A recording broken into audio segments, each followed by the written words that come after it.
Bueno, ay, caray. Hola, ¿qué tal? Y bienvenidos a este nuevo episodio de Ciencia Caníbal. Primero que nada, y como siempre, quiero darles las gracias a todos ustedes por conectarse ahora por nuestra transmisión de Facebook Live en vivo, o las gracias futuras a los que nos estén viendo en el futuro. Y a los que nos están escuchando en el podcast aún más a futuro, pues muchas gracias por prestarnos estos minutos para llevarle ciencia a su celular, a su computador, a su Facebook o tablet o cualquier otra plataforma en la cual elijan escucharnos. El día de hoy vamos a platicar del lado oscuro, justamente por eso me vine aquí con este cuadro, porque vamos a platicar del lado oscuro de la astronomía, es decir, de los agujeros negros. Y para ello nos acompaña como siempre Julián. ¿Cómo estás, Julián? Bien, gracias. Pensé que era el retrato de tu padre. Ay, caray.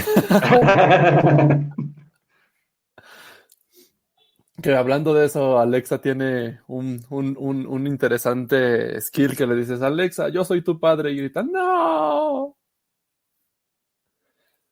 Bueno, Ya lo he visto por ahí.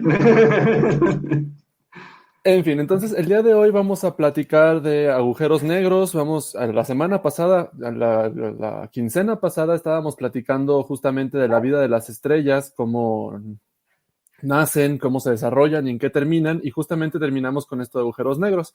Pero agujeros negros pues es un tema que se presta a muchísimo más tiempo, más del que podríamos dedicarle en este capítulo. Entonces trataremos de abarcar las generalidades y las cosas interesantísimas de los agujeros negros. Y bueno, antes de comenzar, les recuerdo que nos pueden también escuchar. Si nos están viendo en Facebook, pues ahí nos pueden ver. También nos pueden escuchar en Spreaker, en Spotify, en TuneIn, en cualquier plataforma de podcasting que se les ocurra. Nuestra preferida para que nos escuchen es Spreaker, porque ahí es donde tenemos alojados los episodios, y también tenemos monetización ahí en Spreaker. Esta monetización pues es básicamente para que el mismo Spreaker se siga pagando. Y pues es la manera de cómo pueden apoyarnos. Con unos cuantos segundos de su tiempo podrán apoyar a Ciencia Caníbal, nada más echándose un par de comerciales ahí de Liverpool y no sé cuánto ponen. Entonces, de la ropa, Suburbia. En fin, esos son los que he escuchado, ¿no? Entonces, pues sí, si les gusta, quédense. Vamos a estar platicando muy rico de cosas muy interesantes. Y si les gusta, pues recomiéndenos ahí con sus amigos. Si no les gusta, recomiéndenos con sus enemigos. Pero pues siempre tratando de compartir el link de Spreaker. Entonces, pues vamos a comenzar.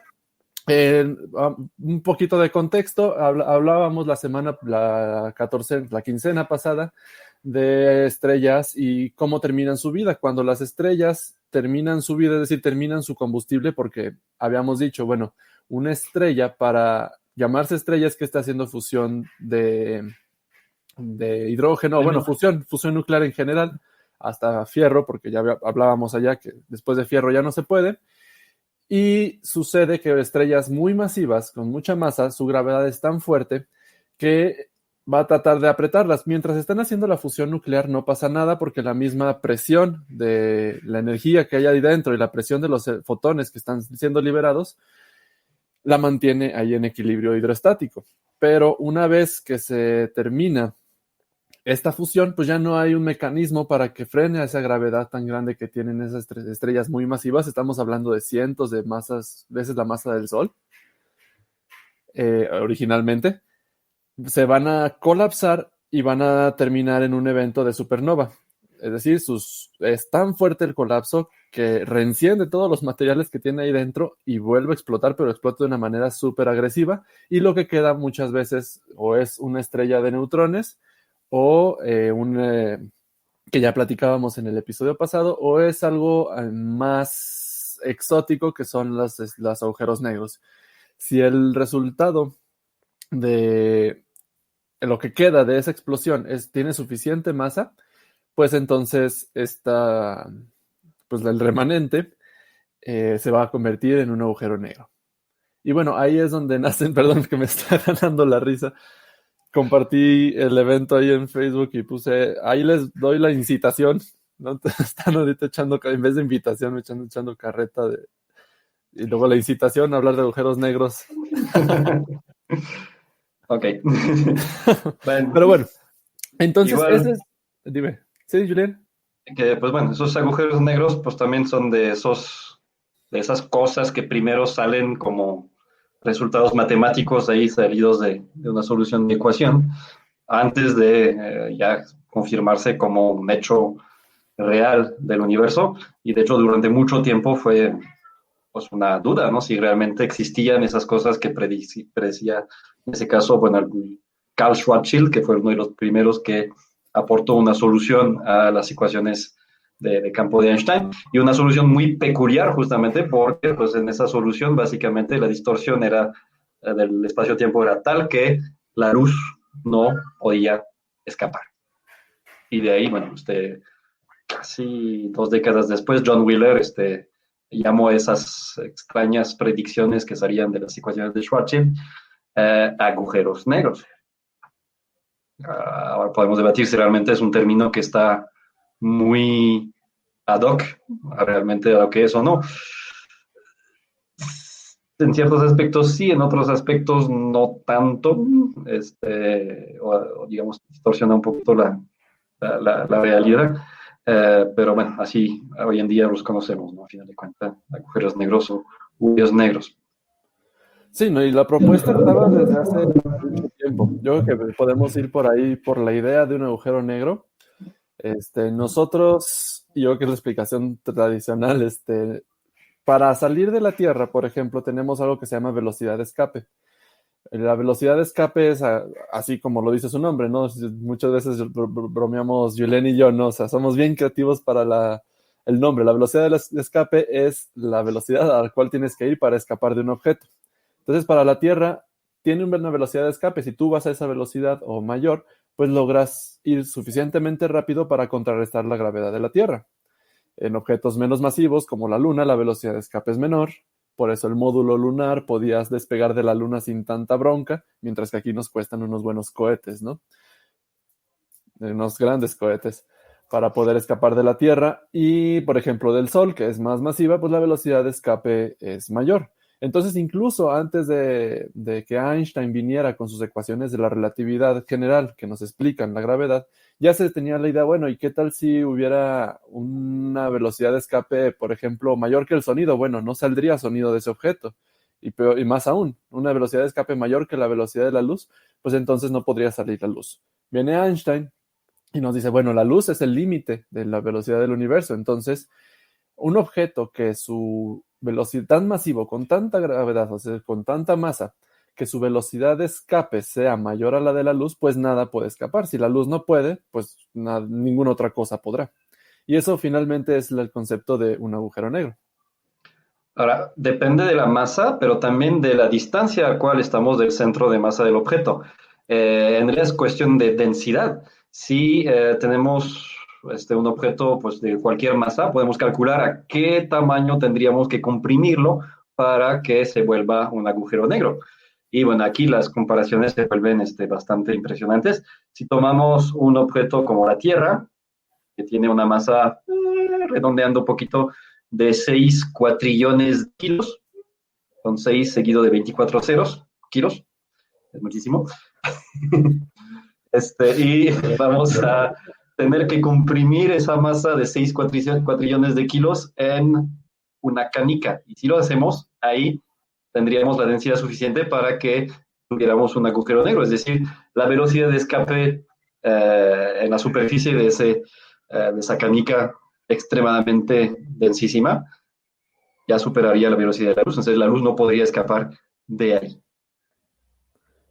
Y sí, pues eso yo creo que nos lleva, perdón, se me atravesó aquí el perro, nos lleva al concepto del horizonte de sucesos, ¿no? Muchas veces, o sea, pensamos en un agujero negro y nos imaginamos una esfera negra, ¿no?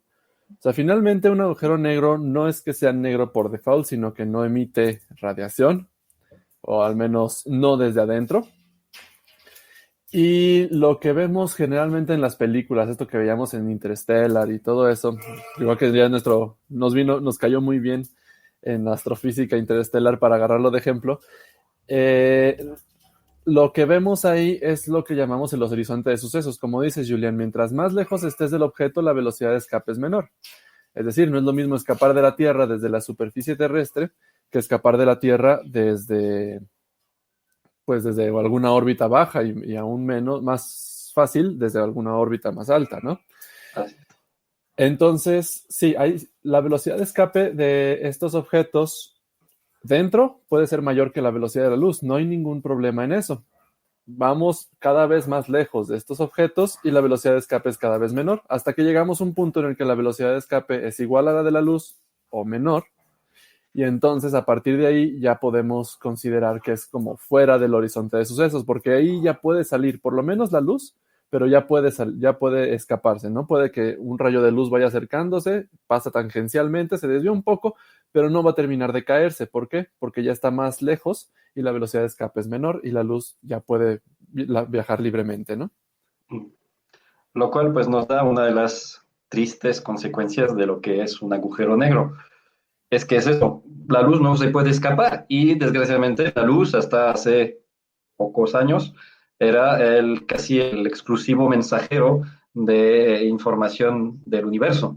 Sabiendo que esos agujeros negros no iban a poder mandar ninguna clase de luz en absoluto, pues obviamente nos quedábamos con hambre de más de conocimientos sobre esos agujeros negros y seguían siendo un gran misterio.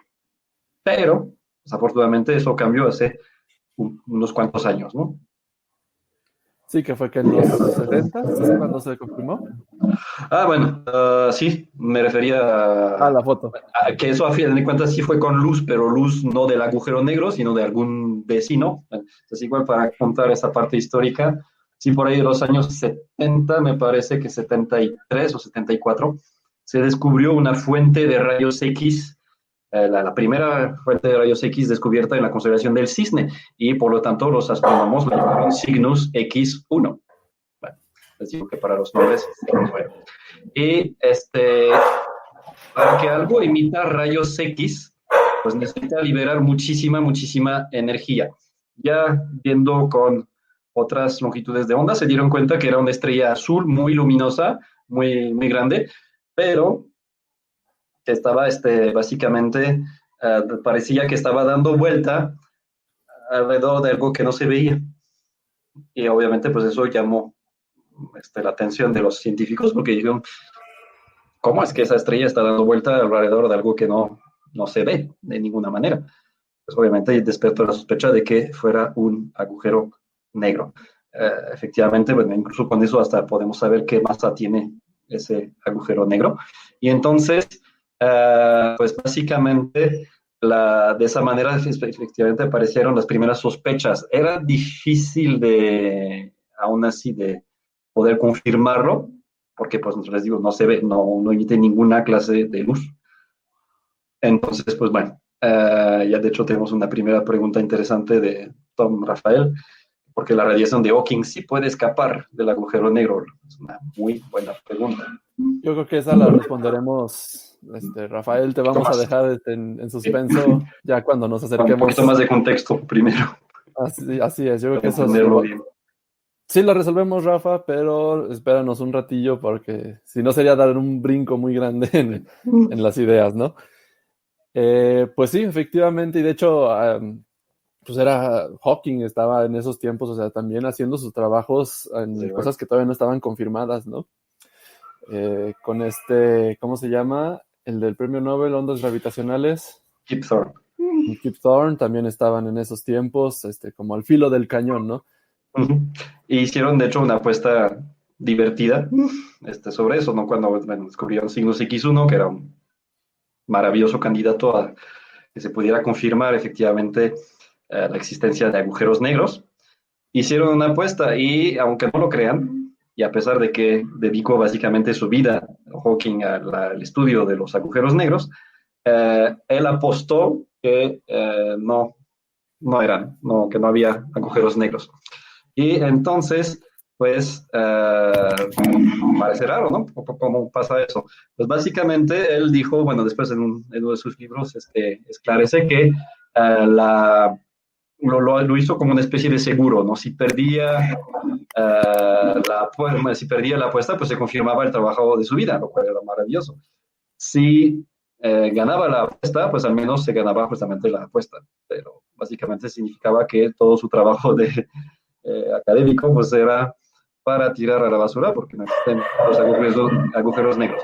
Dieron la apuesta, bueno, Hawking dio la apuesta ganada a Kip Thorne por ahí de los 90 y tantos, que ya había muchas evidencias ya que apuntaba efectivamente que existían los agujeros negros, pero entonces, ¿qué se ganó? Pues básicamente el perdedor le pagaba al ganador una suscripción a una revista de caballeros.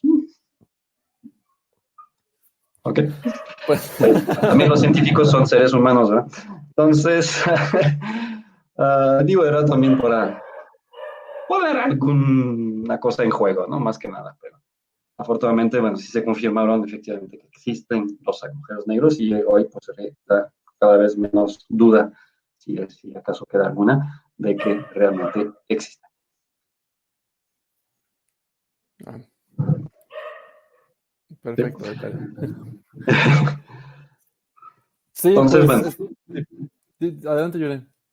sí, pues, eso desgraciadamente, bueno, ahora sí sigo con la historia, hasta hace unos pocos años, pero menos de los 70, hasta hace unos pocos años, prácticamente todos los agujeros negros que conocíamos es porque justamente como los detectamos, pues porque hay cosas que sí se ven, estrellas y otras cosas que brillan, que le dan vuelta al agujero negro. Y entonces de esta manera, pues podemos efectivamente sospechar que hay algún agujero negro ahí. Si además justamente hay algo de materia de esas estrellas que cae el agujero negro, que libera mucha energía, rayos X y cosas así, pues con mayor razón. Pero, pues afortunadamente, bueno, ya lo mencionaste hace unos minutos, Kip Thorne se ganó un premio Nobel hace unos poquitos años por las ondas gravitacionales, que eso fue lo que vino a revolucionar un poquito la búsqueda también de agujeros negros, en la medida que esta vez pues no los estamos buscando con luz, porque sabemos que no la emiten, sino con uno de los tipos de ondas que emiten, sí, que son las ondas gravitacionales, sobre todo cuando dos agujeros negros chocan entre sí y entonces ahí se emite grandes cantidades de ondas gravitacionales. Entonces, esa es la nueva información que tenemos y eso hablo de hace 5 años apenas, ¿no? Entonces, muy reciente. Entonces, es fresco y se siguen descubriendo más fusiones o colisiones de agujeros negros, ¿no?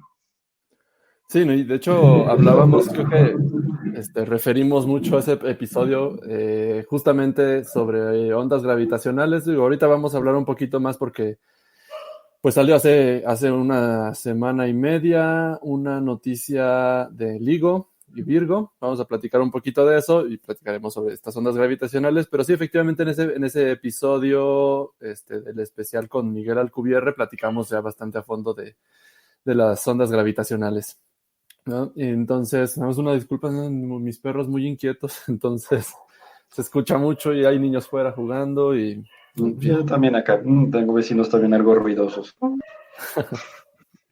Pues sí, o sea, los agujeros negros no es muy difícil, era muy difícil detectar, bueno, sigue siendo, detectarlos por lo mismo que no emiten luz y nuestra ventana hasta hace 5 años más o menos para ver el universo era la luz, ¿no? Era la radiación electromagnética, usábamos radio, infrarrojo, etcétera, etcétera, etcétera, pero siempre luz, hasta que pues se instalan estos observatorios de ondas gravitacionales y pues ya nos permiten ver más detalle de los agujeros negros. Pero bueno, entonces esa es la idea detrás de un agujero negro. Un objeto muy masivo que ni la luz puede escapar y por lo tanto es muy difícil de observar. Y como decía Julian, son densidades brutales, ¿no? O sea, una cucharadita de agujero negro pesa más que toda la humanidad comprimida en una cucharadita, ¿no? Sí. Y eso lleva a un desarrollo en la parte de la relatividad y en la parte de la teoría bastante amplio. Yo creo que los agujeros negros ahorita son justamente de los objetos más fascinantes de estudiar porque pone nuestras teorías científicas a prueba.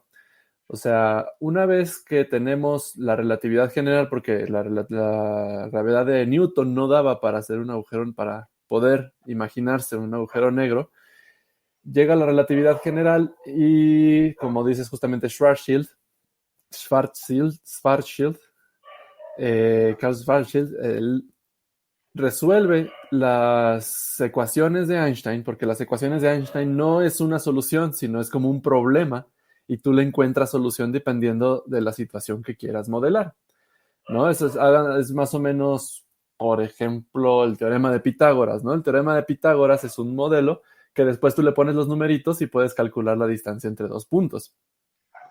La relatividad general de Einstein es más o menos eso, pero bueno, bastante más complicado. Son 4 por 4, son 16 ecuaciones diferenciales acopladas. Pero finalmente, esa descripción necesitaba una solución. Schwarzschild viene con una solución bastante creativa, pero para situaciones muy simétricas, para situaciones en las cuales el objeto es completamente esférico, en las cuales ciertas circunstancias muy particulares se dan. Y resulta que esa fue una descripción adecuada de un agujero negro. Y las partes, lo interesante y lo extraño y contraintuitivo que sucede con los agujeros negros es todo este efecto de la relatividad general, ¿no? Sabemos, y bueno, ya hemos visto la imagen de la sábana clásica que ya hemos mencionado un montón de veces aquí en Ciencia Caníbal y pues en cualquier charla, yo creo, de relatividad. La gravedad y la masa y la energía generan curvatura del espacio-tiempo. Es decir, el espacio-tiempo es un objeto maleable, es como una tela en 3 dimensiones, en 4 dimensiones, de hecho, en 4 dimensiones, exactamente. Es un objeto en 4 dimensiones que se puede modificar, se puede doblar, se puede apachurrar o expandir. ¿Y qué es lo que causa ese apachurro o esa expandición?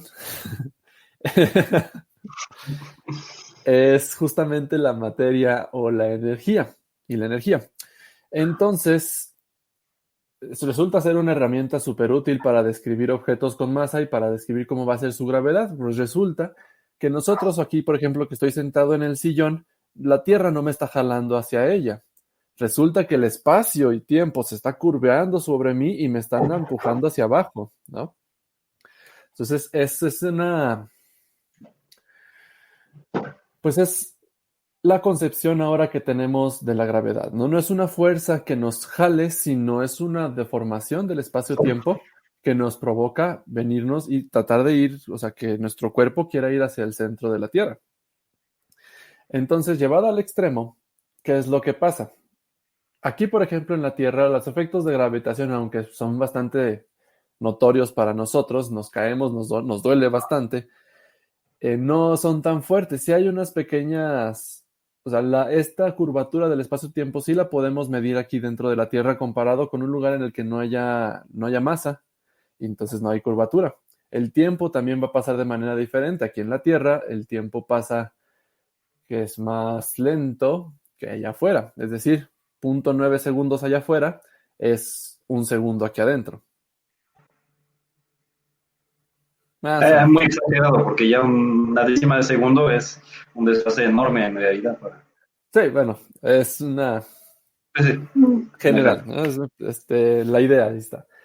Pero, ¿qué pasa cuando tienes una distribución de materia o energía tan grande que la curvatura se vuelve brutal, ¿no? O sea, el espacio y el tiempo se comprimen y se deforman, pero canijo. Ahí es justamente, ¿y qué clase de objetos provoca esa clase de deformaciones? Pues es justamente un agujero negro.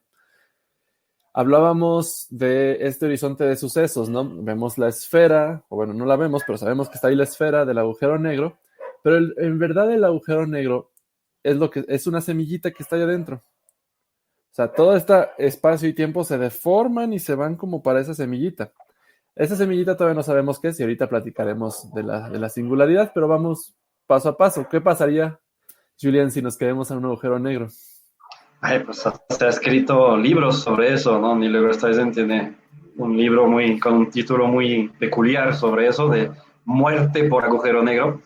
Pero básicamente, pues bueno, sucederían muchos efectos, ¿no? Pero uno de el que probablemente nos iría matando, sería, bueno, aparte de campos magnéticos también muy potentes y otra clase de cosas que suceden por ahí, pero es lo que llaman la espaguetización. Y esa palabra sí existe, no como la expandición. La espaguetización, bueno, es algo que conocemos también incluso desde tiempos de Newton, que es la fuerza de marea. Cuando vemos muchas veces la física de Newton en la secundaria o en la prepa, siempre asimilamos las cosas a un punto. En realidad la Tierra no es un punto, ni la Luna, sino que pues tendría, si imaginamos, tendría el punto que está de un lado de la Tierra y el punto que está en un extremo de la Luna, los dos extremos más cercanos, o sea, atraen más que los puntos que están diametralmente, no alcanzo a salir de mi cámara, que están diametralmente opuestos del otro lado de la Tierra y de la Luna. Okay. Ese contraste de fuerza de gravedad provoca lo que llamamos la fuerza de marea, que hace que nuestro planeta se contorsiona un poquito, abultándose un poquito 2 veces al día y después se contrae poquito, lo que nos da pues 2 veces al día que la marea sube, la marea baja, la marea sube y la marea baja. Y lo mismo sucedería ahí con nuestro cuerpo humano. Si caemos a un agujero negro, pues no si caemos de los pies para adelante, pues básicamente la fuerza que se ejerce sobre nuestros pies va a ser mucho mayor que la que se ejerce sobre nuestra cabeza.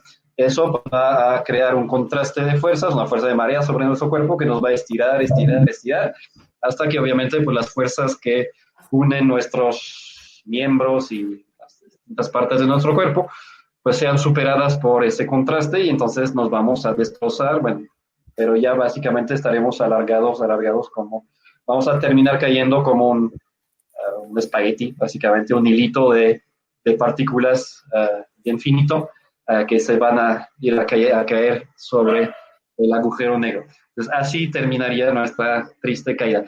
También habría otros efectos interesantes. Obviamente está la distorsión temporal. A mí me encanta esa parte porque el tipo que estaría cayendo, o la tipa que estuviera cayendo al agujero negro, básicamente su tiempo va a dilatarse, va a transcurrir para el observador externo aparentemente más lento. Entonces, los que están afuera viéndolo caer, lo van a ver caer en cámara lenta. Mientras que él cayendo al agujero negro, bueno, mientras se va espaguetizando, va a empezar a ver la historia del universo en cámara acelerada a su alrededor. Lo cual, bueno, pues parece una forma de morir interesante. No sé si venía bueno, nadie ha muerto de esa manera, obviamente, porque ni siquiera nos hemos acercado ni de chiste a un agujero negro. Creo que los más cercanos están por ahí de unos 3.000 años luz. Es bastante. Entonces, pues no, nadie ha muerto de esa manera y de cualquier manera, pues sería difícil que nos pueda contar. Uno, porque se murió, y dos, porque nada vuelve a salir del agujero negro. Entonces, son dos buenas razones. Sí, de hecho, esta distorsión temporal, o sea, así como decíamos de la Tierra, pues es exagerada, súper exagerada en el agujero negro, a tal nivel de justamente eso, ¿no? O sea, si no me acuerdo dónde veía que si el astronauta te está diciendo adiós, ¿no? Y mientras se va metiendo el agujero negro, pues cada vez humano, sí está difícil esto de encuadras, cada vez humano se va a ir más despacio y más despacio hasta que se quede congelado. Y más que congelado, incluso la luz que va saliendo de él se va a dilatar, ¿no? Se va a hacer como un tipo de efecto Doppler, que no nada más se va a hacer cada vez más lento, sino más rojito. Hasta que... ¿Por qué? Porque esa dilatación temporal, recordemos que los colores y bueno, la luz tiene cierta frecuencia. Pero si esa frecuencia se está dilatando junto con el tiempo, se va a ver cada vez más despacio. Y entonces va a bajar la frecuencia y lo que nosotros vamos a interpretar es un cambio de color. Entonces va a ir pasando de ser blanco, por ejemplo, estoy pensando en el traje típico blanco del astronauta, pues se va a ir pasando un poco para el amarillo, luego naranja, rojo y finalmente va a desaparecer de nuestra vista. La luz sigue ahí, pero la frecuencia se hizo tan lenta que ya la luz que estamos recibiendo nosotros va a ser infrarrojo, ¿no? Y va a desaparecer completamente. Al menos para nuestros ojos Exactamente. humanos. Si tuviéramos con un telescopio o con un sensor especial para infrarrojo, pues todavía lo podríamos ver un ratito más. Y al contrario, mientras que afuera, para los de afuera, el astronauta se ve que cada vez se va más despacio, pues el astronauta al mismo tiempo, pues su pensamiento iría a la misma velocidad, ¿no? Y si para los de afuera él se ve más despacio, lo de afuera se va a ver muchísimo más rápido. Digo, es lo que yo pienso, por ejemplo, con las hormigas que se mueven súper rápido. Me imagino que nos ven y nos ven así súper lento, ¿no? ¡Ay, voy a matarte con una chancla! ¿No? Así, de la misma manera, o sea, si desde afuera se está viendo lento, desde adentro, desde la perspectiva, todavía no se cae el astronauta, eso es lo peor, todavía no se cae el astronauta al agujero negro, ¿no? Desde la perspectiva del astronauta, todo lo demás se va a ver muy rápido y va a alcanzar a ver, pues, como dices, ¿no? Toda la historia de la evolución del, del universo. Recuerdo, digo, como ya muchos ya saben, ya a mí me gusta mucho la ciencia ficción también.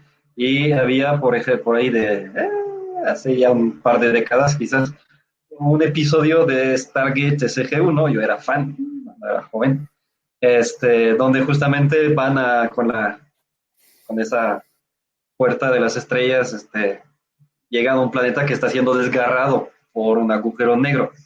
Y justamente pues no alcanzan a escapar y bueno, pueden intercambiar señales por el Stargate.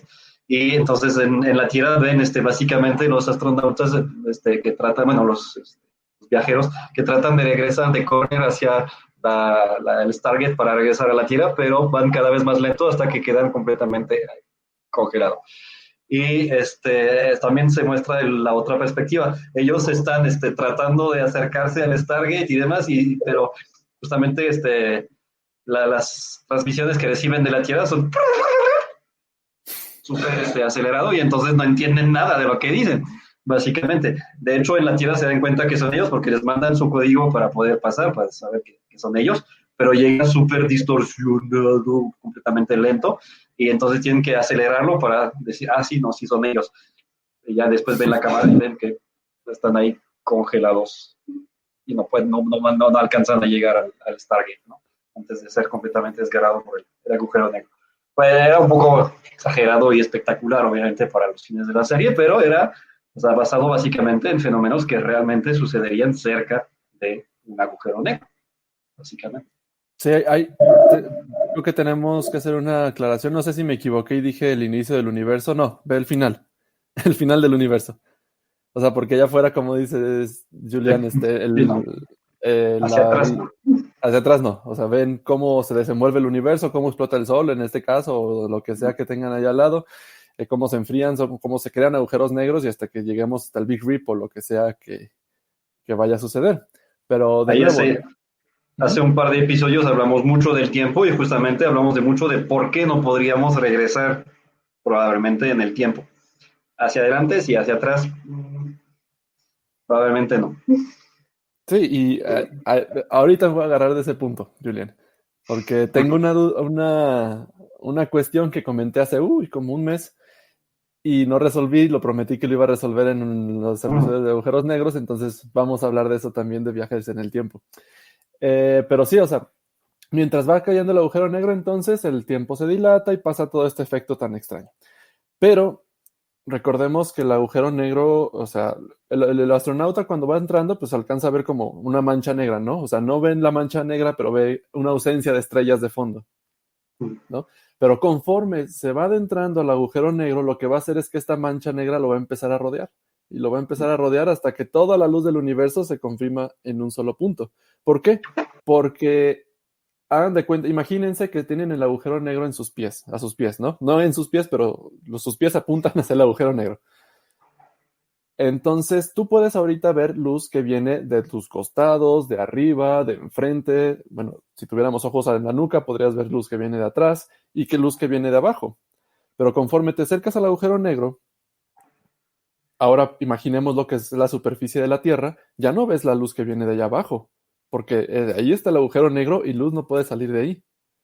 Ya solamente puedes ver la luz que viene a los lados. Entonces, lo que tú podías ver como 3D, ahora, bueno, como una esfera alrededor de ti, nada más es ahora es una semisfera, porque el piso de la Tierra ya no lo podríamos ver, porque de ahí no puede emitir luz. Y poco a poco, mientras te vas adentrando, pues esa oscuridad, esa negrura te va completamente envolviendo hasta que ya no ves nada. Y es paradójico porque, bueno, además de ese efecto que comentas, Beto, que digo, si estamos muy cerca del agujero negro vemos cada vez menos. Si estamos a buena distancia del agujero negro, al contrario, podemos ver cosas que no podríamos ver si no fuera un agujero negro. En particular, lo que está detrás. Lo alcanzamos a ver porque, pues, por la distorsión justamente del espacio-tiempo que distorsiona el paso de la luz. Y la luz que viene de atrás del agujero negro se distorsiona de tal manera que sí nos llega a dar a la vista y entonces podemos ver lo que está detrás del agujero negro distorsionado alrededor del agujero negro. Es lo que vemos, bueno, eso nos permite explicar esa imagen que vemos en la película de Interstellar. Si no la han visto, pues ni modo, ya pasaron 6 años, no sé qué están esperando, ya valió el periodo para no dar spoiler. Entonces, ya 6 años ya no podemos dejar no podemos cuidarnos de no dar spoiler porque pues ya tienen que verla, ¿no? Y más si siguen Ciencia Caníbal es como de las cosas imprescindibles que tienen que hacer. Pero vemos, bueno, básicamente el disco de acreción alrededor del agujero negro brillante porque está muy comprimido, está brillando, muy caliente, pero también vemos encima como una especie de corona encima del agujero negro, pero esa es la parte de atrás del disco que está distorsionada y pasa por encima y eventualmente por debajo del agujero negro. Entonces nos da la impresión de tener como una especie de cara con sombrero así muy plano. Pero básicamente la parte curva de encima y la parte de abajo es la parte de atrás del disco de acreción que vemos distorsionado por encima y por debajo del agujero negro. Sí, Esa de hecho, si nuestro astronauta de prueba que aventamos a un agujero negro no está tan asustado como, o sea, tiene el temple como para observar lo que está alrededor sin asustarse demasiado, va a llegar a un punto en el que va a alcanzar a ver su propia nuca. Porque la luz que rebotó su nuca, por el espacio-tiempo degenerado que hay alrededor del agujero negro, va a alcanzar a dar vuelta al agujero negro y va a poder ver su propia nuca, ¿no? De hecho, bueno, si fuéramos también cayendo hacia el agujero negro, atravesaríamos una capa alrededor del agujero negro de fotones que están exactamente en órbita alrededor del agujero negro, porque está tan masivo el agujero negro y tan denso que hay una cierta distancia alrededor donde los fotones no caen al agujero negro, tampoco se pueden ir para afuera, se quedan atrapados dando vuelta y vuelta y vuelta en órbita del agujero negro. Y entonces de ahí no salen. También estaríamos atravesando esa capa de fotones antes de llegar al agujero negro también. Es una luz seguramente muy multicolor, deslumbrante, un poquito de todo por ahí, ¿no? Fotones atrapados desde mucho tiempo atrás. Psicodélico estaría. Antes de pasar a la singularidad, Julien, ahorita que mencionaste esto del disco de acreción, esta es otra manera que tenemos nosotros de detectar agujeros negros. Hasta el momento, y ahorita van a ver por qué digo hasta el momento, tenemos en general dos tipos de poblaciones de agujeros negros.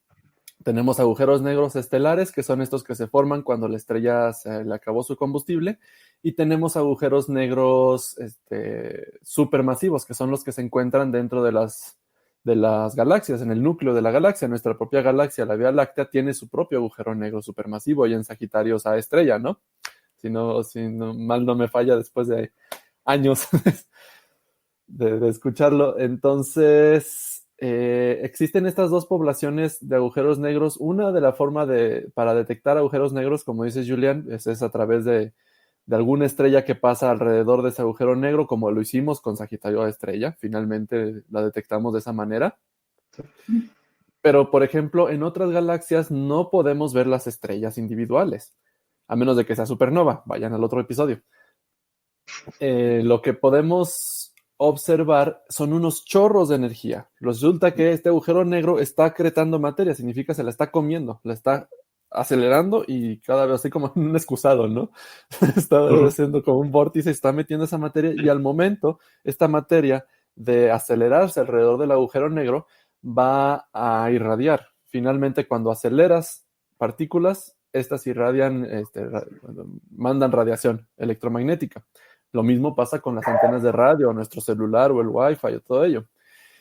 Entonces, pero son tantas partículas y se aceleran tan fuerte que estos agujeros negros emiten chorros de radiación, o sea, emiten radiación y también emiten chorros de partículas, ¿no? Algunas de ellas alcanzan a escapar y salen disparadas. Y estos bulbos gigantes de radiación que les hablo y de partículas, pues son hasta varias veces el tamaño de la galaxia, ¿no? Dependiendo de la galaxia, si es galaxia activa o no. Son muy grandes o son pequeñitos. Nuestra galaxia seguramente tendrá unos, si es que tiene algo. Otras galaxias tendrán unos bulbos muy grandes, pero esa es otra manera de detectarlos, pero eso pues, finalmente nada más nos ayuda a detectar estos agujeros supermasivos, ¿no? Los que se encuentran en el centro de la galaxia. Que de hecho es por eso que se escogió el agujero negro supermasivo en M87, que es como la galaxia más grande, más masiva que tenemos en el supercúmulo de Virgo, en donde está nuestra Vía Láctea, en lugar de voltear hacia Sagitario A estrella, que es el de nuestra Vía Láctea. ¿Por qué? Porque justamente esa galaxia está en luz visible, se ve esos chorros que salen del plano de la galaxia, y entonces pues ahí era un indicador de muchísima actividad cerca del centro de esa galaxia. Entonces iban un poquito a la segura, bueno, uno es probablemente la galaxia de mayor masa y mayor tamaño en nuestro alrededor, pero además se veía claramente que tenía mucha actividad. Entonces sabían que volteando allá con sus radiotelescopios, esos que están, son 8 radiotelescopios que participaron a ese proyecto evento de Horizonte en todo el planeta, lo cual permitió pues tener como haciendo interferometría de esos radiotelescopios, pues obtener esa imagen de increíble resolución. Yo sé que pues vieron esa dona naranja y dijeron, ¿esa es su imagen? Pues sí, porque está en una galaxia que está a 55 millones de años luz. Está súper, súper lejos y hablamos de algo que está como del tamaño de la órbita de Plutón, un poquito más. Entonces es una resolución increíble poder ver un objeto de ese tamaño a esa distancia. Si lo hacemos, y se está haciendo, también es parte de los planes de ese proyecto de evento de Horizontes, de hacerlo con Sagitario A estrella, tendríamos una resolución muchísimo más detallada, porque estamos apenas a 26.000 años luz del centro galáctico, pero la contraparte es que, bueno, probablemente no tenemos tanta actividad de que nuestro agujero negro supermasivo en el centro de la Vía Láctea esté tragando tanta materia y tenga tanta actividad como la que se muestra en M87. Entonces, habrá menos que ver, pero lo poco que haya que ver lo veremos en Ultra HD, ¿no? Básicamente. Parece que en la rueda de prensa ellos querían mostrar la foto de Sagitario A estrella, pero también por lo mismo por lo mismo que está cerca, es más difícil de fotografiar, ¿no? Si se está moviendo, nos estamos moviendo nosotros. Digo, creo que hasta, no me acuerdo, alguien del conjunto del Event Horizon decía, es como fotografiar a un bebé, ¿no? Si quieres fotografiar a un bebé que está en la esquina de la cuadra, que ya camina, bueno, un niño chiquito, pues lo puedes fotografiar sin bronca, ¿no? Apuntas tu cámara y ya salió. Pero trata de tomarle una foto a tu niño que está aquí a 1 metro de ti y está moviéndose y está jugando, pues es imposible hacerlo, ¿no? Y de hecho, pues por eso no la pusieron, porque todavía no tenían los datos.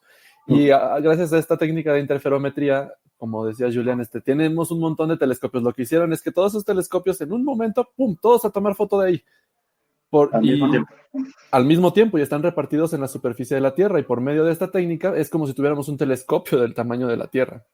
Entonces, por eso logramos esa increíble resolución para la foto del agujero negro. Lo que vemos ahí es justamente, no exactamente el evento de horizontes, no alcanzamos a ver el horizonte de eventos, perdón. No, así se llama el proyecto más que nada, pero... sí Pero no es alcanzamos, que se ve. exactamente, no se puede ver exactamente eso, pero alcanzamos a ver estas capitas exteriores de fotones que andaban dando de vueltas y salieron en algún momento, ¿no? Que no estaban completamente estables, dieron unos cuantos millones de años unas vueltas ahí y salieron disparados y los podemos ver nosotros con nuestros interferómetros, ¿no? Que corresponde bastante bien. Se hicieron obviamente muchas simulaciones antes de cómo se supone se iba a ver. Y la verdad es que es una versión un poquito más borrosa de las simulaciones, porque las simulaciones las podemos hacerlas con la precisión que queremos, pero básicamente el retrato es idéntico, ¿no?, a lo que se esperaba, lo cual pues confirma obviamente pues nuevamente todo lo que nos ha enseñado Einstein sobre la relatividad.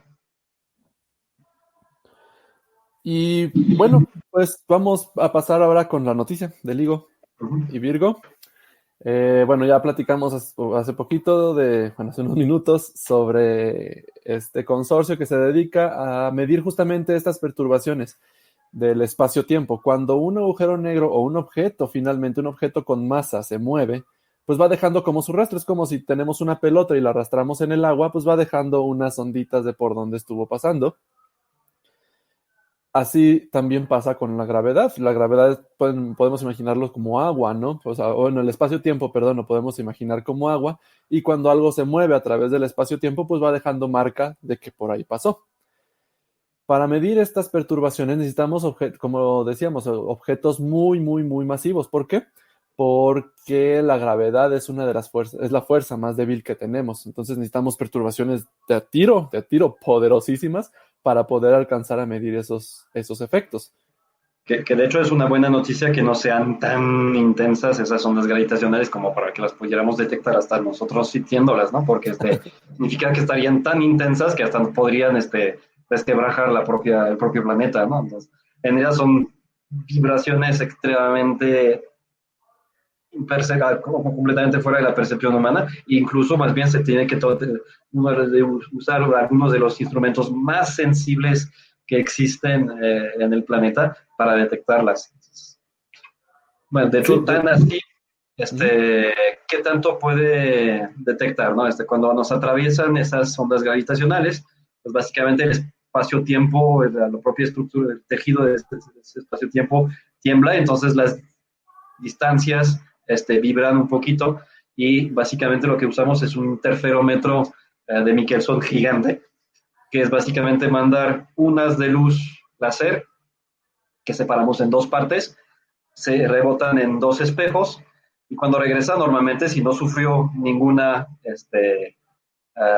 desfase, ninguna vibración o onda gravitacional, pues regresan exactamente en fase y pues en el detector tenemos esa señal, ¿no? Ya recuperamos lo que teníamos el láser como lo mandamos al inicio.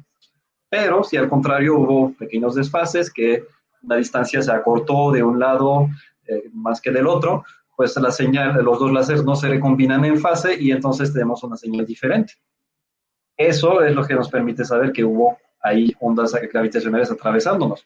Y más porque, bueno, si justamente dos detectores, hay uno de los LIGO en Luisiana y el otro en el estado de Washington, en la costa Pacífico de Estados Unidos, pues obviamente si fuera otra cosa, un sismo, etcétera, pues también no llegaría muy a destiempo porque tardan más las ondas sísmicas en llegar o cosas así.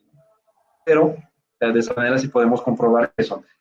Es tan fino, básicamente, el poder de la sensibilidad de LIGO que puede detectar cambios del orden de una 10 milésima parte del tamaño de un protón, es decir, de un núcleo de hidrógeno, hablamos por ahí, un núcleo de hidrógeno, hablamos de algo por ahí de 10 a la menos 27 metros, es decir, 0.00026 ceros y el 1 metros. Y todavía una 10 milésima parte de eso, del tamaño de ese protón. Wow. Entonces, hablamos de 10 a la menos 31. Es probablemente el instrumento más sensible que tenemos en el planeta. Y entonces, pues realmente es una cosa impresionante. Justamente eso se requiere, porque gracias a eso se descubrieron colisiones de agujeros negros que están a miles de millones de años luz. ¿ok? Y ¿por qué? Porque al final de cuentas, ahí les va. Nosotros cuando ya nos llegan a la Tierra, después de recorrer 2.000 millones de años luz, llegan bien, bien atenuadas, porque pues toda la energía inicialmente estaba concentrada en el agujero negro resultante de la fusión, y después se va propagando por todas las direcciones, y entre más se propaga, pues más va perdiendo energía, porque todo eso va a estar en una esfera cada vez más grande, ¿no? Cuando llega para la Tierra, pues apenas agita nuestros sensores del LIGO, ¿no? Y de Virgo. Pero es una cantidad de energía impresionante. Yo siempre recuerdo la primera detección de choque de agujeros negros. Era con los márgenes de error, un agujero negro de unos 36 masas solares, más uno de 29 masas solares, dándonos como resultado un agujero negro de 62 masas solares. Y si saben un poco de aritmética, saben que 36 más 29 no da 62. ¿Qué pasó con las tres masas solares que nos faltan? Pues E es igual a mc al cuadrado. Y entonces toda esa masa que nos falta es porque se convirtió en energía de ondas gravitacionales. Si hacemos un cálculo rápido, tres masas solares son como 6 quintillones de kilos, 6 seguido de 30 ceros. Lo multiplicamos por algo como la velocidad de la luz al cuadrado, que es como casi 10 a la 17. Entonces nos da prácticamente como 6 por 10 a la 47 joule. Es una... El Sol probablemente no va a generar tanta energía en toda su existencia. Entonces es una liberación colosal de energía, pero pues después de 2.000 millones y cacho de años luz que nos llega, pues llega bien, bien, bien, bien atenuado, y entonces no pasa nada. Sí, ¿no? Y de hecho, decíamos hace 15 días, ¿no? O sea, las supernovas es de los eventos más energéticos que tenemos en el universo en el espectro electromagnético. Ahora, ¿cuáles son los verdaderos fenómenos más energéticos del universo? Pues el Big Bang, que vete a saber, y la fusión de agujeros negros. LIGO, Virgo, bueno, Virgo se encuentra en Italia, LIGO tiene 2 en Estados Unidos. Lo que hacen es justamente medir estas diferencias en distancias para saber, ok, ahí hubo un choque de agujeros negros. ¿Por qué sucede? Hay enjambres de estrellas, sucede que un par de ellos de esas estrellas terminaron haciendo agujeros negros, y en una de esas pues van a chocar y se van a fusionar. Y caer en espiral uno hacia el otro, es lo que agita el espacio-tiempo, agita las aguas del espacio-tiempo, y es lo que nos llega aquí a millones de años luz de distancia. ¿Qué fue lo que pasó ahora con LIGO? Yo me acuerdo muy bien ese día, estaba pegado a la transmisión, ¿no? estaba haciendo la maestría, estaba así, ¿no?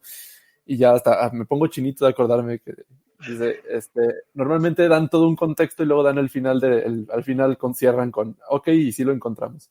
Y no, se para este cuate y ¿saben qué? Sí las encontramos. Y déjenme los explicamos cómo.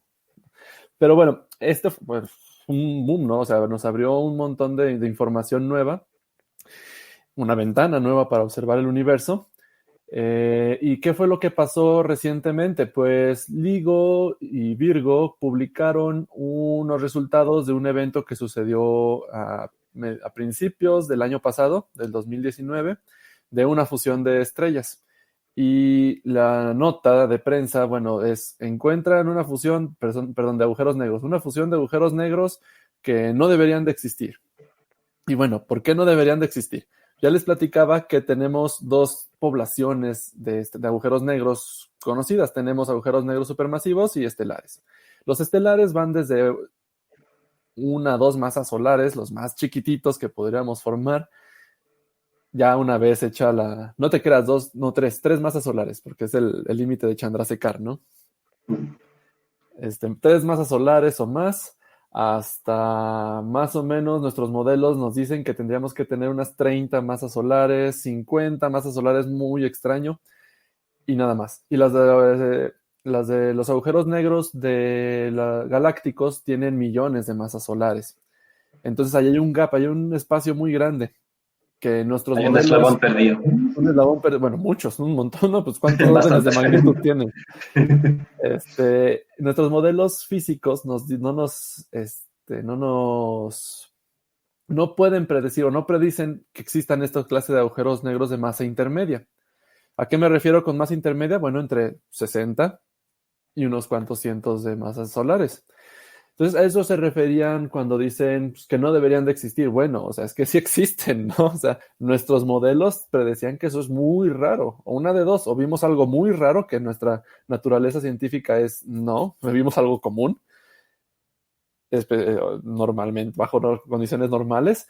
Eh, entonces, en nuestras predicciones no necesariamente nos dicen que eso sería muy extraño de observar y entonces eso levanta sospechas.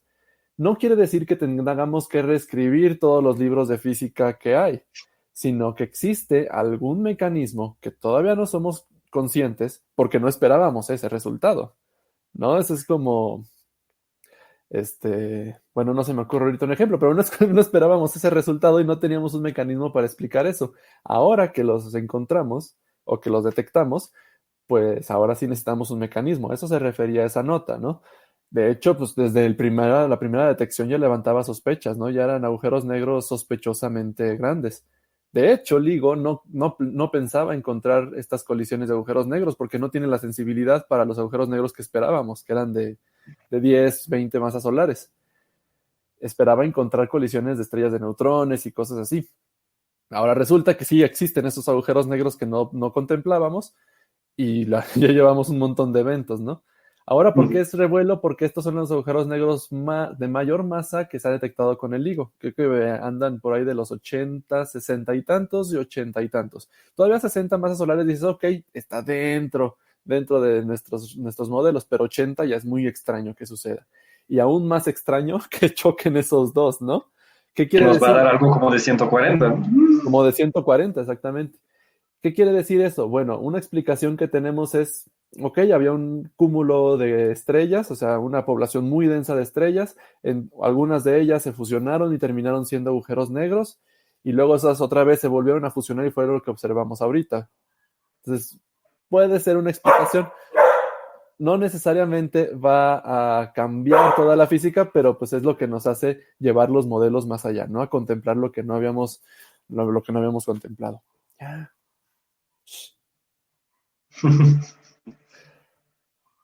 Entonces, Sí, sí, Julián. entonces, pues sí, es básicamente, digo, porque de alguna manera obviamente sospechamos que esos super agujeros negros supermasivos que están en el centro de las galaxias, de alguna manera tuvieron que surgir también por, pues básicamente añadiduras de agujeros negros más pequeños que poco a poco, bueno, se fueron juntando hasta formar esas bestias que vemos en el centro de muchas galaxias y que en tiempos pasados y en galaxias muy, muy lejanas, porque justamente entre más lejanas, más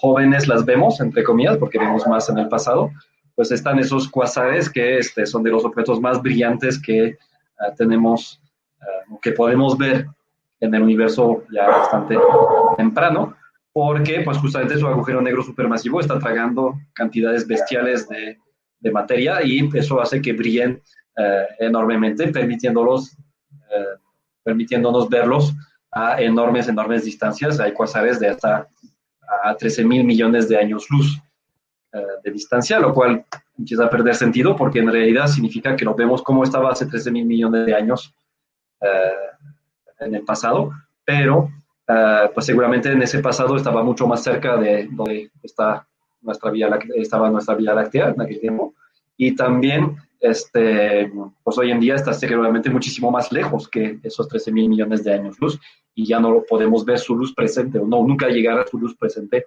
a nuestro horizonte, al horizonte que podemos ver dentro del universo.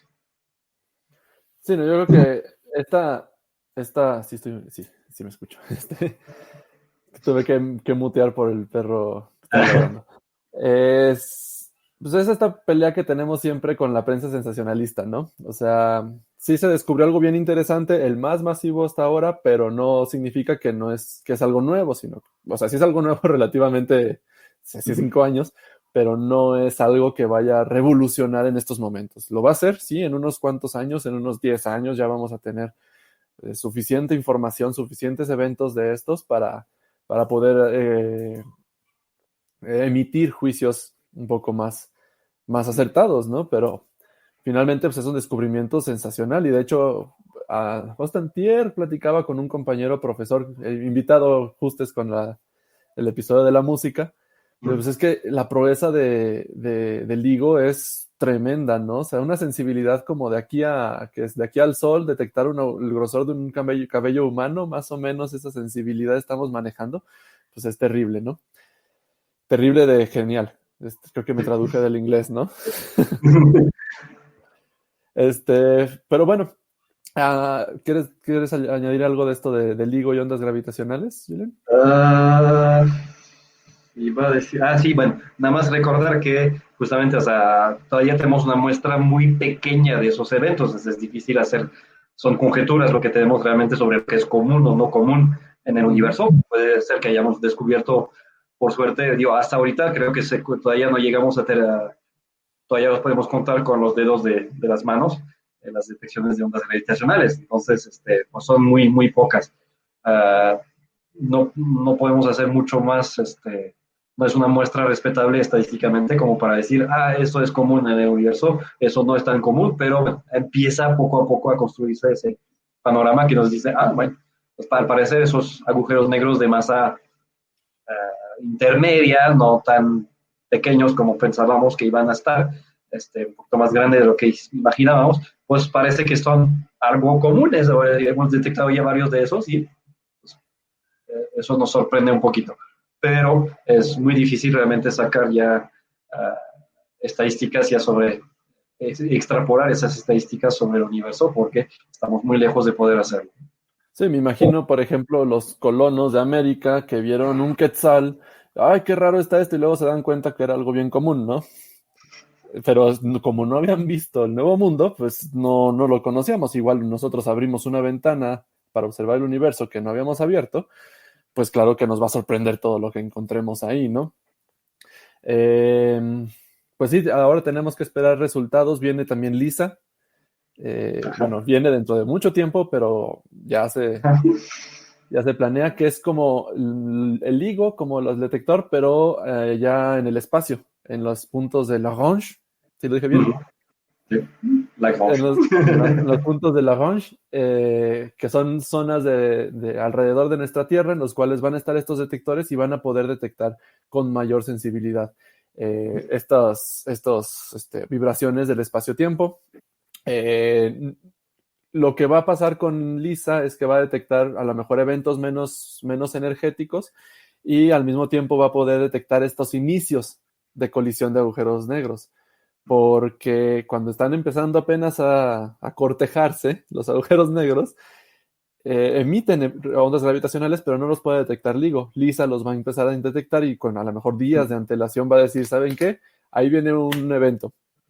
Preparen sus detectores. Y de hecho va a ser una cosa, o sea, va a ser un brinco enorme, porque hasta ahorita LIGO, Virgo, etcétera, son interferómetros que tienen 4 kilómetros de largo en ambas direcciones. Aún así, pues es un gran campo, ¿no? Pero pues ELISA básicamente va a abarcar 3 puntos en la órbita terrestre, entonces básicamente en una elipse de unos 150 millones de kilómetros de eje, ¿no? Entonces es muchísimo más que lo que podrá hacer LIGO o Virgo. Básicamente se van a volver un poco obsoletos cuando ya salga ELISA, porque pues realmente no, es completamente Pues diferente. obsoletos no tanto, fíjate, porque van a ser sensibles a diferentes frecuencias. Okay. Entonces, LIGO va a poder detectar estas frecuencias muy altas, al nivel de que las podemos traducir a sonido directamente, ¿no? Uh-huh. Mientras que LISA va a detectar frecuencias muy bajas, pero frecuencias muy altas ya no, por la distancia tan grande, ¿no? O sea, una distorsión que abarque 150 millones de kilómetros, pues sí la va a detectar LISA, LIGO no, porque nada más tiene 4. Pero al contrario, una distorsión de 4 millones de kilómetros, LISA va a ser ciega para eso. Sí, Entonces, claro. más bien ahí se van Okay. a complementar. Pues de la misma manera que no vamos a medir la Tierra con un flexómetro. Exactamente. No significa que el flexómetro no sirva para medir cosas, pero depende de lo que queremos medir, ¿no? Al final de cuentas. Sí, no, lo que sí es que nos va a abrir un campo muy, muy amplio. Y bueno, pues Sí. vamos a pasarnos ahora en estos últimos ratitos que nos queda, porque como les decíamos, podemos echarnos 3, 4 episodios de esto. Vámonos a la parte, a mi parte, la parte teórica. ¿De la qué? ¿De qué? ¿De la parte de qué? De la explicación que estamos dando. Ah, bueno. Eh, oye, Julián, es un podcast para toda la familia. En fin. Eh, ok, entonces ya vimos cómo los detectamos, qué clase de información obtenemos. Ahora, ¿por qué son tan interesantes? Aparte de todo esto, pues es increíble, es muy fascinante todo esto de los agujeros negros. ¿Por qué nos interesa y cómo nos llevan los agujeros negros a las orillas de la física? Lo más, ¿qué será? Vanguardista que tenemos de la física, y es que los agujeros negros ponen a prueba nuestras teorías. Ahora sí, vamos ahora con la parte, ya te vamos a responder, Rafa, de tu pregunta. ¿Cuál es el punto clave para entender un agujero negro? Más o menos sabemos qué es lo que pasa en el horizonte de sucesos, pero tan es así que teníamos modelos, de hecho Miguel Alcubierre nos mencionaba, ¿no? Ellos ya tenían el modelo antes de que se detectaran las ondas gravitacionales, porque ya teníamos más o menos cómo se comporta las zonas alrededor del horizonte de sucesos. Pero ¿qué pasa dentro de ese horizonte de sucesos? La materia es tan densa que pues se colapsa hasta un punto infinitamente pequeño. ¿Qué pasa ahí? Bueno, infinitamente pequeño significa que tenemos una infinita densidad. Y una infinita densidad implicaría una infinita curvatura del espacio-tiempo. Entonces, a eso es lo que llamamos la singularidad. Ese puntito en el cual afuera tenemos la singularidad y luego tenemos el horizonte de sucesos alrededor. Todo eso pues sigue habiendo espacio-tiempo. Todo deformado, todo apachurrado y doblado, pero sigue estando ahí. Pero justo en ese puntito en donde tenemos toda la materia concentrada, es lo que llamamos singularidad y no tenemos hasta el momento una manera de explicarlo de manera efectiva. ¿Por qué? Porque tenemos que hacer dos cosas. Y ya sabes, Julián, ya te vi tu cara de ya hacer ese discurso, ¿no? ¿Qué pasa? Tenemos un objeto muy masivo, con mucha masa, necesitamos entonces relatividad general, pero tenemos ese mismo objeto en un espacio infinitamente pequeño, muy, muy, muy pequeñito. ¿Qué necesitamos? Julián, ¿qué necesitamos? ¿Qué necesitamos para explicarlo muy pequeñito? Ah, lo dilo.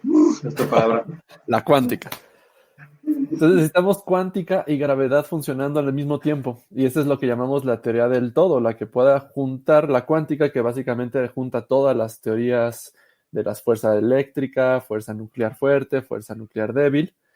Las junta muy bien, pero no, pues, no es compatible todavía con la gravedad.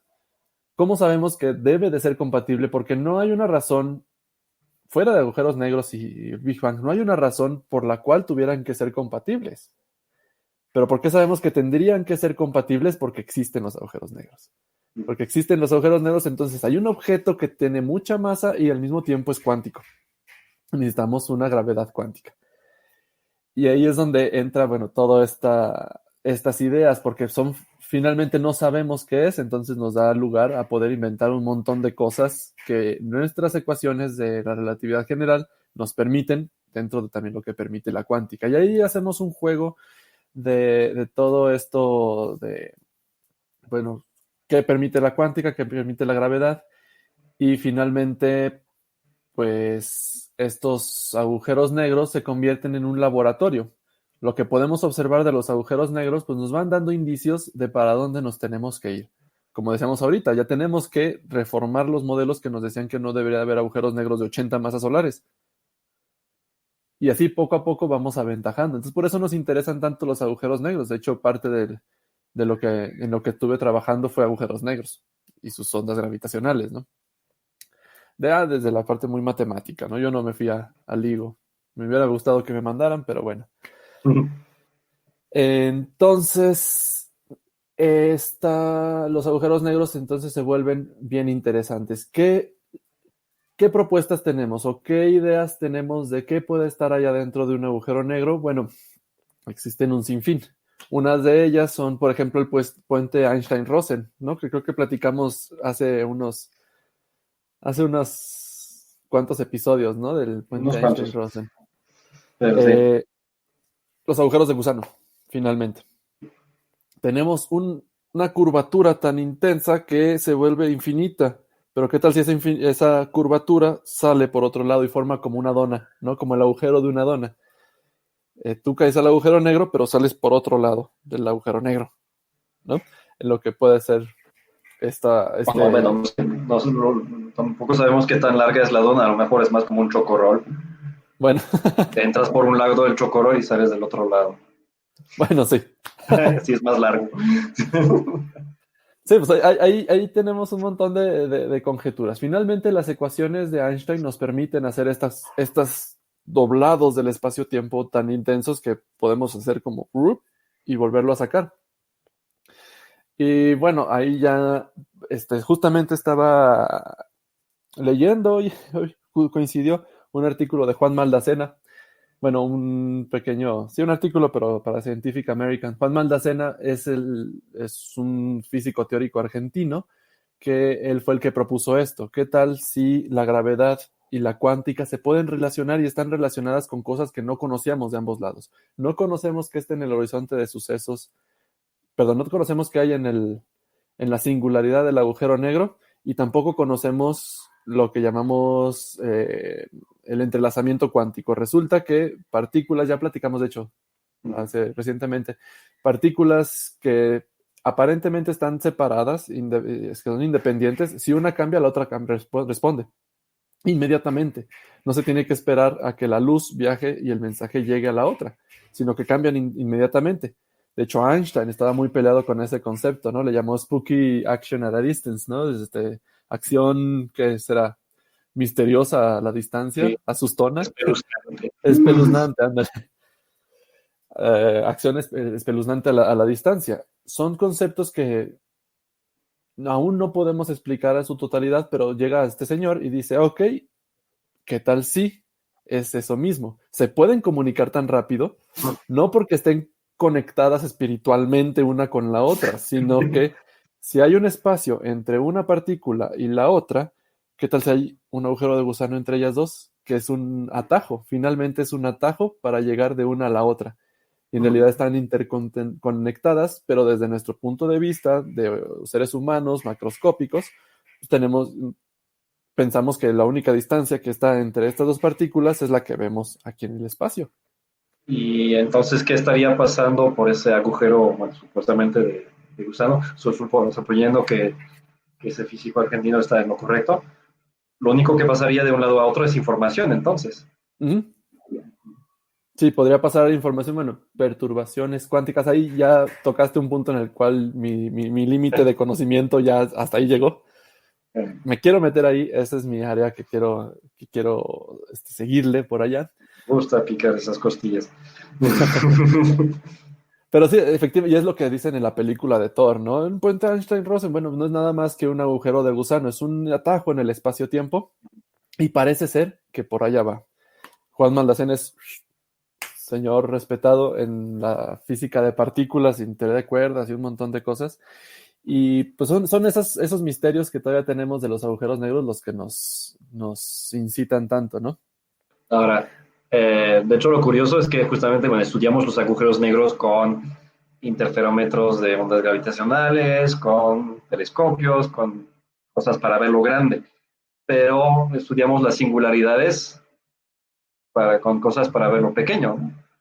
En el CERN, ahí se forman o forman al momento de colisionar núcleos atómicos, crean singularidades, ¿no? Exactamente, y es lo que nos lleva a plantear estas cosas tan extrañas, ¿no? La matemática funciona, parece que funciona, entonces más bien tendríamos que hacer un agujero de gusano y comprobarlo por nosotros mismos. Nos preguntan, ¿pueden hablar sobre el principio de complementariedad propuesto por Leonard Susskind? No. No. Jule. José Paulino, te llevas el premio de este episodio por La pregunta ponernos que no. contra las cuerdas del ring de nuestro conocimiento. Muy bien. Ahorita estoy tratando de ver rápidamente. A lo mejor yo lo había escuchado, pero no me acuerdo de su nombre. Si no, te lo debemos para el próximo episodio, ¿sale? La tarea para Beto. Tarea para mí, sí. Muy interesante, ¿eh? Gracias, José Paulino. O sea, ahorita que nada más vi así rápido las páginas de un blog, digo, ay, no, está bueno, voy a checarlo y te contesto, ¿sale? ¿Qué más? Pues quería platicar. Ok, bueno, ¿y qué va a pasar con los agujeros negros? No son eternos tampoco. Un agujero negro, por esto mismo de la cuántica, sucede la radiación de Hawking. Te tuvimos en suspenso, Rafa, 1 hora y 15 minutos. ¿Qué pasa? En la cuántica y en teoría cuántica de campos, más precisamente, las partículas no son en realidad bolitas que tenemos que están chocando entre ellas, sino que todas son como parte de una gelatina que vibra y lo que nosotros vemos que son partículas en realidad son vibraciones muy fuertes de esta gelatina. Esa es la idea detrás de teoría cuántica de campos y créanme que está muy bien confirmada después de la relatividad general. Cuántica de campos es de las teorías más fuertes que tenemos. Entonces, estas partículas existe, imaginen una gelatina que permea todo el universo que vibra. Y cuando esa vibración aleatoriamente, y cuando esa vibración se vuelve muy fuerte, tenemos lo que nosotros percibimos como partículas. Ahora, un agujero negro, en el horizonte de sucesos, no es nada más que una superficie imaginaria. Adentro sigue habiendo estos campos también. Entonces, estos campos están vibrando. ¿Y qué pasa si ahí se genera una vibración muy fuerte y se generan partículas? ¿De acuerdo? Generalmente se generan pares de partículas. Estas partículas a lo mejor tienen la mala suerte que una queda dentro del agujero negro y regresa al agujero negro y la otra, su hermanita, quedó fuera del horizonte de sucesos del agujero negro. ¿Qué pasa? Que la hermanita logra escapar y la que está dentro del horizonte de sucesos pues termina por quedarse dentro del agujero negro. Ahora, al generarse esta perturbación, cada una de estas partículas se lleva una cierta masa, digamos una masa 2, por decir algo. Entre las dos forman una masa 2. Una de ellas se fue y otra se quedó. Entonces el agujero negro que tenía, no sé, una masa de 20, ahora tiene una masa de 19. Porque por pura turbulencia cuántica logró escaparse una de esas partículas de ese agujero negro. Y eso es lo que llamamos la radiación de Hawking, porque pues, Stephen Hawking lo propuso. No ha sido observada, no tenemos evidencia directa, pero suponemos que debería de existir. Esperaríamos poderla observar dentro de unos cuantos cientos de años que nuestra tecnología llegue para tanto. Pero sí, ese es un mecanismo por el cual un agujero negro, entre comillas, emitiría masa o emitiría radiación. En este caso, para el nombre radiación de Hawking. Emitiría radiación, pero no precisamente el agujero negro en sí, sino por pura aleatoriedad cuántica de que está como que se crean y ¡pum! Una se ve y otra se metió. Y se propone que ese es el mecanismo por el cual los agujeros negros se van a ir acabando. Platicábamos el día del fin del universo. Los agujeros negros poco a poco, si la radiación de Hawking es cierta, se van a ir evaporando. Poco a poco, imagínense, partícula a partícula, un agujero negro de millones de veces la masa del Sol, va a irse perdiendo su masa y a lo largo de miles de millones de millones de millones de años, pues va a terminar evaporándose y va a quedar pura partícula de la radiación de Hawking. Por ahí es cuando, por ahí hablamos de 10 a la 100, sí, que no es el Googleplex todavía, pero sí es un tiempo muy largo, 10 a la 100 años para que lleguemos a esa edad en la que el universo, pues poco a poco, los agujeros negros ya no reciben nada de materia, de radiación, porque ya el universo está tan expandido que ya no hay estrellas, ya no hay nada, ya no hay luz en ninguna parte, y poco a poco se van entonces desvaneciendo esos agujeros negros. Tenemos una pregunta de Manuel Juárez, ¿cómo es que del espacio vacío se crean pares de partículas? Te va a dar una respuesta rápida que te va a dejar insatisfecho para que te conectes en el próximo episodio que hagamos en uno especial sobre la cuántica. Porque sí está complicado. Lo que pasa es que esta gelatina no está estática, sino que tiene ciertas vibraciones por cosas del principio de incertidumbre. Total, es una propiedad de esa gelatina vibrar, aunque sea muy quedito, pero vibra. Entonces hay como lo que llamamos una energía del estado base. Entonces está vibrando esta gelatina y por naturaleza de la cuántica, que es aleatoria, de repente tienes como unas turbulencias muy fuertes. Y entonces esas turbulencias muy fuertes son energías tan grandes que logran crearse partículas. Pero nada es gratis, dice Neil deGrasse Tyson, ¿no? El universo no da lonches gratis. No hay nada es gratis. Si tú creas una partícula con carga positiva, el universo tendrías que tener una carga negativa para que al final regresaras como estabas al principio. Entonces siempre se crean estos pares de partículas, su partícula y su antipartícula, para que en la suma total del universo quedemos otra vez igual como habíamos empezado. Entonces es a través de estas vibraciones cuánticas. Si les gusta el tema y quieren saber más de cuántica y hacerme muy feliz, háganoslo saber, y también programamos un episodio sobre cuántica para meternos más ahí. Último, leí en un artículo de Maldacena que la radiación de Hawking son cuerdas abiertas interaccionando, formando cuerdas cerradas que salen de una brana. ¡Újule! Okay. También te lo... Ok, muy bien, José Paulino. Como ya ando cansado, Beto, te voy a dejar contestar a eso. Ok. Déjame ver qué puedo hacer. En teoría de cuerdas... a ver. Son cuerdas abiertas interaccionando con cuerdas cerradas. Ok, no estoy tan seguro que sean exactamente cuerdas abiertas y cerradas estos puentes de Einstein-Rosen. Cuerdas de Hawking. Radiación de Hawking. Radiación de Hawking. No, entonces ahí déjame pensarlo. Híjole. Segundo round y otra vez nos noqueó José Paulino. Son cuerdas abiertas interaccionando y formando cuerdas cerradas de una debrana. No es una pregunta. Ok. Sí. Ok, tengo que eso dice Maldacena en ese artículo, pues. Ya. Pues tengo que escarbar. Pues lo cheques. Sí, tengo que escarbar. Entonces, pero si lo leo no lo voy a entender, entonces. ¿Saben qué? ¿Cómo ven? Les lo propongo dentro de unos cuantos episodios. Vamos a hacer uno de cuántica y resuelvo estas cosas y hablaremos también de cuerdas, de teoría de cuerdas. Tengo que checar bien eso. No lo tengo hace 3 años y medio que no pienso en eso. Así al nivel de branas. Nada más como una introducción, es una teoría que nos dice que las partículas son cuerdas, ya. Fin. Cuerdas de energías que están pegadas ahí. Lo platicamos, ¿cómo ves, José Paulino? Lo platicamos en un episodio próximo sobre cuántica y teoría de cuerdas.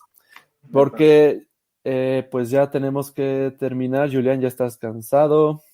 Ya se está haciendo de noche. Bueno, ya no sabía cómo dejarte contestar eso porque no tenía idea, ¿verdad? Sí, creo que ya estamos llegando al límite del de Braille nuestro, ¿no?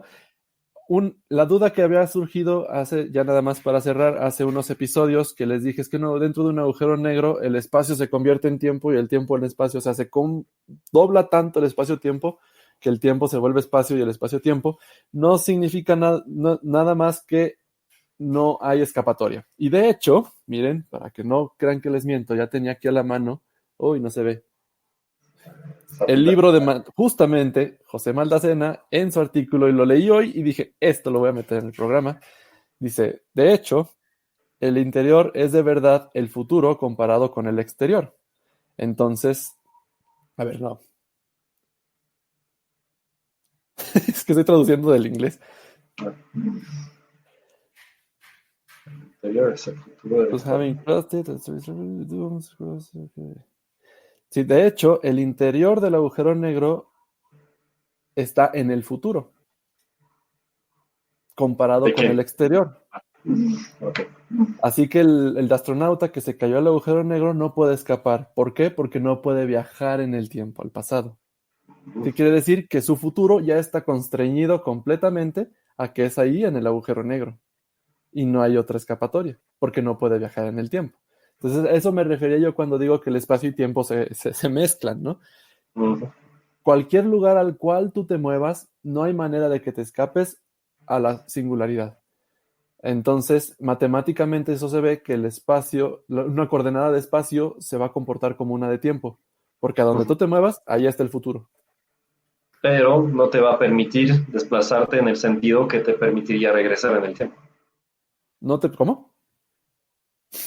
Si se comporta como una dimensión espacial, pues digamos el tiempo, sin embargo no te vas a poder tú desplazar en esa dimensión Es que no te puedes espacial desplazar no te puedes desplazar en el hacia atrás, pues. tiempo. Ajá, es que no te puedes desplazar en el tiempo voluntariamente. No, bueno, no, pero si dices que se puede, que se vuelve una dimensión espacial, Ajá. en una dimensión espacial sí me puedo mover. Pues sí, Pero en ese pero caso me imagino que sería como hacia afuera del agujero negro y para allá no puedo ir. para Por lo allá no tanto, no puedes puedo ir. regresar al pasado. Está en tu pasado y ya no es accesible. Haz de cuenta De que hecho, todo el abanico de opciones a ajá, los cuales puedes ir una vez que te metes al agujero negro se cierra. Y ya no hay opciones, porque la única opción apunta hacia el agujero negro y es tu futuro. Y no importa si te mueves muy rápido para allá, el futuro está, tu destino está dentro de ese agujero negro y nada más. ahora, igual nada más antes de que terminemos, a mí siempre me gusta ver las cosas desde el punto de vista de la termodinámica, es una de las cosas que más disfruto. Y muchas veces vemos los agujeros negros como el fin de algo, o algo negativo, o algo así. Son necesarios, a final de cuentas. Si no estaríamos aquí seguramente si no existieran los agujeros negros, porque es lo que les da estructura, crea orden en nuestras galaxias, donde se forman las estrellas y los planetas y demás. Entonces, no estaríamos ahí si no existieran esos agujeros negros que ayudan a ordenar al precio, bueno, de desordenar, digamos, seguramente mucho en el interior de ellos, pero el resto del universo que sea más justamente ordenado y complejo. Entonces, seguramente no estaríamos ahí si no existieran los agujeros negros. Son, bueno, un premio Nobel de química del 78, me parece, ella Prigogine, él estudió justamente ese tipo de objetos, pero más a nivel químico, pero son estructuras disipativas, al final de cuentas, ¿no? Desde el punto de vista termodinámico. Entonces, ahí justamente se crea entropía, lo cual es coherente con la evolución del paso del tiempo en cierta dirección, la flecha del tiempo con una dirección marcada, y no podemos regresar para atrás, pero de alguna manera sí son necesarios esos agujeros negros para tener en otras partes del universo orden y complejidad. Dale cuentas. No, y ahora que mencionas entropía, Julien, o sea, como pueden ver, ya que abrimos la caja de Pandora, hay un montón de cosas de las cuales podemos hablar. Llevamos estamos rompiendo récord en esta nueva temporada Sí, de hora y media. Eva, tenemos ganas. la Coli, que ya hizo su aparición estelar al principio, ya quiere ir al baño. Entropía es también un tema súper interesante en los agujeros negros, porque cuando entran estas partículas, se pierden. Finalmente los de afuera jamás lo van a poder detectar. Pero entonces desde afuera tú viste que bajó el nivel de entropía, porque ya no tienes estas agitaciones y este desorden de la pelota que aventaste, o del astronauta que aventaste al agujero negro. ¿Y dónde queda eso? ¿Y dónde queda la información? ¿Mm? Ajá, ese es el aspecto que efectivamente alguna vez en un episodio, no me acuerdo en qué temporada abordamos, de si se conservaba esa información en el agujero negro o no. Es decir, si en algún momento estaría preservada esa información en el agujero negro que haya llegado por donde sea. Y bueno, si tuviéramos esa clase de poder extraer información de ahí, si realmente se hubiera conservado esa información o no. Sí, de hecho, pues Porque es información también algo. es energía, entonces si perdemos Ujú. información también se crea entropía. Sí, es un principio fundamental que la información se debe de conservar, ¿no? Uh -huh. Y en un agujero negro pareciera que no. Y de hecho eso va para la parte también de Stephen Hawking y de la radiación de Hawking. Una vez que cae el astronauta al agujero negro, ¿qué fue lo que pasa? El agujero negro crece un pelín más, pero su superficie creció. Entonces tenemos idea de que tal vez la información está dentro de ese horizonte de sucesos como vibraciones cuánticas de Y ahí me voy a parar. ¿Por qué? Porque después, ¿cómo podemos, como dices Julián, cómo podemos recuperar esa información por un principio holográfico, porque era un ser de 3 dimensiones y quedó constreñido a la superficie de la esfera del horizonte de sucesos? ¿Cómo la podemos sacar? Pues tal vez a través de la radiación de Hawking, y luego te metes con otras cosas como supertraslaciones, que pues, verán, ese es mi tema de tesis. Te metes a un montón de información. ¿Qué pasa con la información dentro de los agujeros negros? Y más aún, si esta persona se cae al agujero negro y su información queda plasmada en la superficie del agujero negro, esa persona se convirtió en un ser de 2 dimensiones. Ok. Y entonces nos hace preguntarnos, ok, si nosotros somos de 3 dimensiones, ¿qué tal si más bien nos caímos a un agujero negro de 4? Bueno, somos de 4, ¿qué tal si nos caemos a un agujero negro de 5? Y luego nos preguntamos, ¿por qué no existen los agujeros blancos? Toda la información, si es un agujero de gusano, ¿por dónde sale toda esa luz? Pues no la podemos ver, pero pues no la podemos ver porque a lo mejor se fue a una dimensión menos y está en 2 dimensiones. Y de hecho, justamente esto es un teaser. Tenemos un episodio en el cual andamos más en esta parte. Ahorita nos fuimos más bien en la parte observacional y la parte de detección. Tenemos un episodio en donde nos metemos en muchos líos, pero muy entretenidos y muy interesantes sobre justamente toda esta información. Entonces, sí, no, si quisiéramos seguir hablando de esto, pues nos aventamos otras 2 horas, ¿no? Sí. Los invito, amigos de Ciencia Caníbal, a que se den una vuelta a ese episodio. Ya no está en video, está en podcast. Les voy a poner el link en este mismo video en un ratillo más. Chequen ahí en los comentarios, les voy a poner el link en donde platicamos justamente de estas. Pueden usarlo como para repasar lo que acabamos de platicar, pero nos metemos también a estas partes. ¿Qué pasa con Flatland? ¿Y qué pasa con las 2 dimensiones y más dimensiones? Y cosas también muy interesantes que ahorita pues ya por cuestiones de tiempo ya no nos da, pero los invito a que se den una vuelta a ese podcast, y si quieren, si de verdad quieren más y más, porque nos encanta saber, pues también háganoslo saber y hacemos una segunda parte de agujeros negros, pero mientras llega esa segunda parte pueden encontrar un poco de consuelo en ese episodio especial sobre agujeros negros. No. Tenemos dos, uno que es el original y otro que hablo yo un poquito sobre la detección de la foto del agujero negro, y después repito ese episodio de los agujeros negros. Entonces cualquiera de los dos, les voy a mandar los links. Y entonces nos quedó tarea, Julián. Sí. Me quedó tarea la parte de cuerdas y cuántica. Vamos a hacer entonces, vamos programando un episodio de cuántica. Y pues para meternos las manos al fuego y pues a ver qué sale. Entonces, pues ¿cómo ves, Julián? Por hoy sí, ya platicamos suficiente de agujeros negros. Si se quedaron con ganas, pues vayan allá al podcast a escucharnos. Perfecto. Y pues platicaremos también de universos paralelos, dimensiones extra y tal, ¿no? Más líos. Más líos, pero bastante interesantes. Entonces, no nos pierdan la pista. Estamos cada 15 días aquí en Facebook Live y en Spreaker, Spotify y todos ellos a destiempo, un día después, en lo que se genera el audio del podcast. Nos pueden escuchar. Si tienen alguna sugerencia, dudas, cualquier cosa, nos pueden escribir aquí a través de Facebook. De nuevo, si los quieren apoyar, compartan el link de Spreaker, que pues, un par de segundos de su tiempo pues nos ayuda a nosotros muchísimo para seguir pagando el hosting de este programa.